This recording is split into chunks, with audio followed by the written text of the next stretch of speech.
નમસ્કાર મિત્રો, simple spoon ડેઈલીમાં તમારું હાર્દિક સ્વાગત છે। આજે હું લઈને આવી છું એવી ટેસ્ટી લસણની ચટણી જે એકવાર બનાવશો તો વારંવાર બનાવવાનું મન થશે।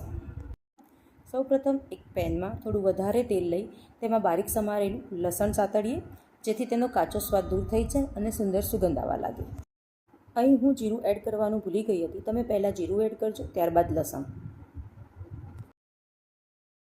ત્યારબાદ કાશ્મીરી લાલ મરચાંની પેસ્ટ ઉમેરી તેને સારી રીતે મિક્સ કરી લો।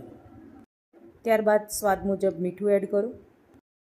હવે દહીં ઉમેરી સતત હલાવતા રહો જ્યાં સુધી મસાલામાંથી તેલ અલગ પડવા ન લાગે। આખરે બારીક સમારેલી કોથમીર ઉમેરી દો। આ નાનકડું સ્ટેપ ચટણીનો સ્વાદ અનેક ગણો વધારી દેશે।